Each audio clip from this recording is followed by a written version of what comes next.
जय हिंद। कैसे आप लोग? अच्छे होंगे। तो साथियों, आज हम आप लोगों को जानकारी देंगे अमाशय के बारे में और अल्सर कैसे हो जाता है, अल्सर, पेप्टिक अल्सर, उसके बारे में जानकारी देंगे। आप लोग हमारे सेशन में बने रहिएगा और समझिएगा। सबसे पहले यहाँ पर पॉइंट क्या क्या? अमाशय यानी कि आग। अमाशय क्या होता है? अमाशय जो है हमारे आहार नाल का एक भाग है, एक अंग है। अब आहार नाल क्या होता है? तो आहार नाल क्या होता है? जो भोजन को जिस रास्ते से जाता है उसको आहार नाल कहते हैं। आहार माने भोजन को हम आहार भी कहते हैं। तो जिस रास्ते से भोजन जाता है उसको आहार नाल कहते हैं। देखिए, जीव जो है दो प्रकार के होते हैं, एक कोशिकीय जीव, बहुकोशिकीय जीव। एक कोशिकीय जीव जो एक कोशिका का होता है, बहुत छोटा होता है, और बहुकोशिकीय जीव जो बहुत ज्यादा कोशिका का होता है, एक से ज्यादा कोशिका, उसे बहुकोशिकीय जीव कहते हैं। जैसे हम लोग है ना, हाथी, घोड़ा, आदमी, जानवर, ये सारे हो गए बहुकोशिकीय जीव। और एक कोशिकीय जीव क्या हुआ? तो बैक्टीरिया, सूक्ष्म जीव, ये सब हो गया एक कोशिकीय जीव। तो बहुकोशिकीय जीव में सारे कार्य करने के लिए अलग अलग अंग पाए जाते हैं। जैसे बोलने के लिए मुंह दिया है, सांस लेने के लिए नाक दिया है जिसको श्वसन अंग कहा जाता है, सुनने के लिए कान दिया है, और भोजन करने के लिए वही आहार नाल दिया है। आहार नाल क्या होता है समझ गए? जहां से भोजन हम ग्रहण करते हैं और जिस रास्ते से भोजन जाता है उस रास्ते को कहा जाता है आहार नाल। अब देखिए, आहार नाल में से एक क्वेश्चन पूछता है, जो भी 10th का विद्यार्थी उस पॉइंट को नोट कर लीजिएगा।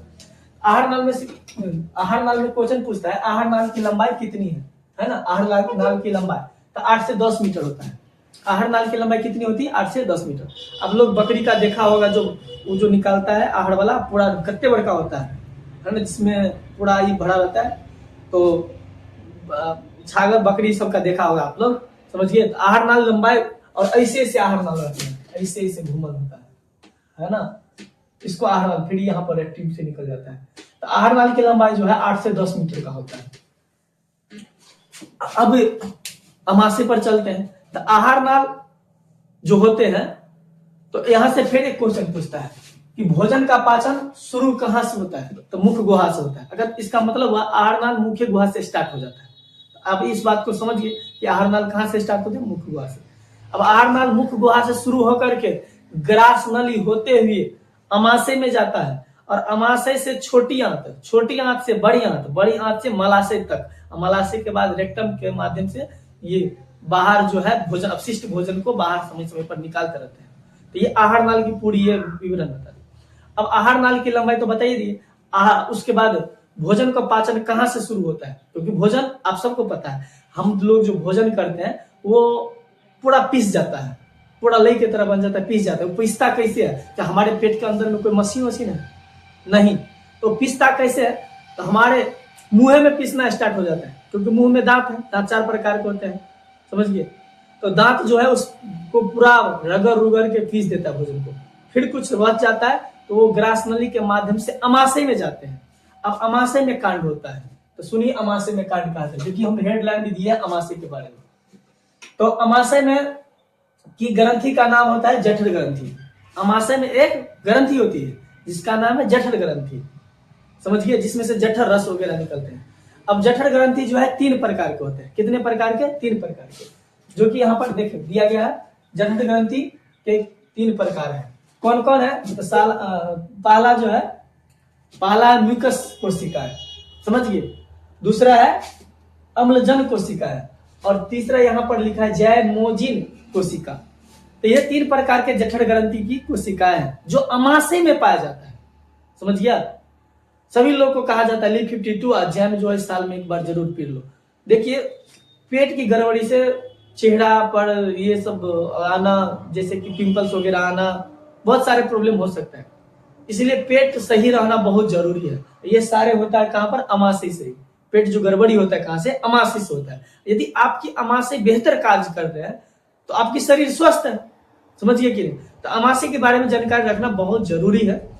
अब अमाशय में जठर ग्रंथि होते हैं, बताइए दिए। जठर ग्रंथि 3 प्रकार के होते हैं, म्यूकस कोशिका, अम्लजन कोशिका और जैमोजिन कोशिका। अब देखिए म्यूकस कोशिका क्या होता है? तो म्यूकस कोशिका में से म्यूकस रस निकलते हैं। यह म्यूकस रस क्या करते हैं? अमाशय की दीवार की रक्षा करते हैं। किससे करते हैं? तो अम्लजन कोशिका में से हाइड्रोक्लोरिक अम्ल निकलते हैं, वही जो भोजन को पीसने का काम करते हैं, लई की तरह बनाने का काम करते हैं। आप लोग देखते हैं ना, बकरी का हड्डी सीधे खा जाते हैं आप लोग, फिर वो पीस कैसे जाता है? यही जो है अम्लजन कोशिका में होते हैं, अमाशय में होता है। किसके कारण वो पीस जाता है?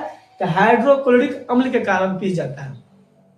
थोड़ा भी आप जानते होंगे, बैटरी का पानी जानते हैं ना कितना खतरनाक होता है, सल्फ्यूरिक अम्ल है वो, समझ गया? उसी प्रकार से बैटरी के अम्ल के तरह ही ये HCl होता है, हाइड्रोक्लोरिक अम्ल, जो हम लोग को पेट में पाए जाते हैं, अमाशय में। पेट में भी कहां पर? अमाशय में।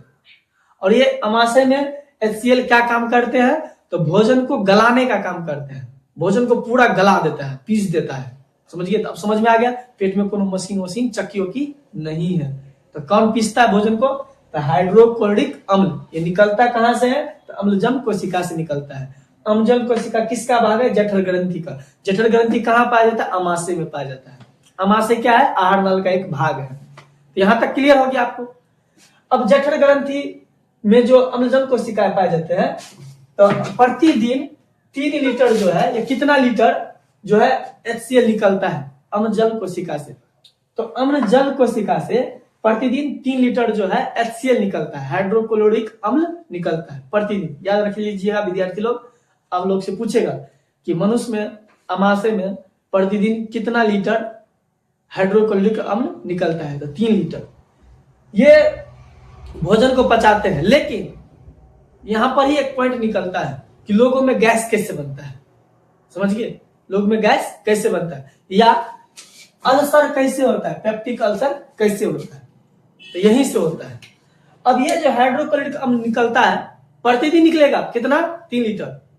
इसका काम क्या? भोजन को गलाना। लेकिन आप मान लीजिए लंबे समय तक भूखे हैं, उपवास रखते हैं, बराबर लंबे समय तक भूखे हैं, आप खाना नहीं खाते हैं, तो ये तो खाना को पचाने के लिए, भोजन को पचाने के लिए निकलता है, लेकिन आप भोजन किए ही नहीं, तो ये क्या करेगा? उसके जो गैस बना देगा, और आपके अमाशय की दीवार है उसी को गलाना स्टार्ट कर देते हैं, समझ गया? और उसी को गलाना स्टार्ट कर देते हैं। कभी कभी क्या होता है, तो ये HCl और अधिक मात्रा में निकलने लगते हैं, कभी कभी ये ज्यादा मात्रा में निकलते हैं, जिसमें अक्सर देखिएगा गैस्ट्रिक की बीमारी हो जाता है। तो लोगों में अक्सर जो गैस्ट्रिक की बीमारी हो जाता है, इसका कारण है कि HCl का ज्यादा निकलना, हाइड्रोक्लोरिक अम्ल का ज्यादा निकलना। वैसे 3 लीटर निकलता है, और निकलना ज्यादा कैसे शुरू हो जाता है? समय पर खाना नहीं खाता है, और यही जब ज्यादा निकलने लगते हैं तो गैस्ट्रिक बनता है, और गैस्ट्रिक का पेशेंट बनते बनते नहीं, मतलब कि इसको ठीक ठाक नहीं करता है, ध्यान नहीं देता है, तो वो अमाशय की दीवार में घाव बनाने लगता है। और जब अमाशय की दीवार में घाव बनाने लगता है, तो वही अल्सर का रूप बन जाता है, जिसको कहता है इसको अल्सर हो गया। तो अल्सर का मतलब समझ में आ गया? अमाशय की दीवार में घाव होना। अमाशय की दीवार में जब घाव होता है उसी को कहते हैं अल्सर, यानी कि पेप्टिक अल्सर, समझिए? फिर भी अमाशय की दीवार को रक्षा करने का काम है म्यूकस कोशिका का, लेकिन जब ये ज्यादा निकल जाएगा HCl, तो म्यूकस कोशिका कम पड़ जाएगा, तो वो भी काम नहीं करता रहता उतना। इसलिए क्या समझे? समय पर भोजन जरूरी है, समझिए? समय पर भोजन करना जरूरी है। अब अल्सर केकरा में हो गया? ज्यादा गैस किस में बने? जो लंबे समय तक भूखे रहेंगे, क्योंकि आप खाने नहीं खाए तो वो क्या करेगा? HCl आपके अमाशय की दीवार को पचाएगा, गैस बनाएगा, समझिए? इसलिए लंबे समय तक भूखे नहीं रहना है, समय पर खाना खाइए। सप्ताह में उपवास रखना जरूरी है, कभी कभी रखिए, लेकिन ज्यादातर भूखे नहीं रहिए, उससे आप में अल्सर या गैस्ट्रिक जैसी बीमारी उत्पन्न हो सकती है। अब देखिए तीसरा जो है जैमोजिन कोशिका। अब ये जैमोजिन कोशिका क्या है? तो जैमोजिन कोशिका जठर ग्रंथि का तीसरा भाग है। तीसरा कोशिका का नाम है जैमोजिन कोशिका। इसमें से पेप्सिक अम्ल निकलता है, या पेप्सिक रस निकलता है। ये पेप्सिक रस क्या करते हैं? तो भोजन में जो प्रोटीन होता है उस प्रोटीन को तोड़ने का काम करता है, विखंडन करने का काम करता है, समझिए? अब भोजन में प्रोटीन को तोड़कर पेप्टिक अम्ल में बदल देते हैं, समझिए? इस प्रकार से प्रोटीन भी टूट जाते हैं। तो ये तीनों, जो म्यूकस कोशिका हो, अम्लजन कोशिका हो, जैमोजिन कोशिका, तीनों का कार्य आप समझ गए। लेकिन सबसे खतरनाक होता है अम्लजन कोशिका, जहां से HCl निकलता है और अल्सर जैसी बीमारी उत्पन्न करते हैं। उसके बाद वहां से भोजन छोटी आंत में चले जाते हैं।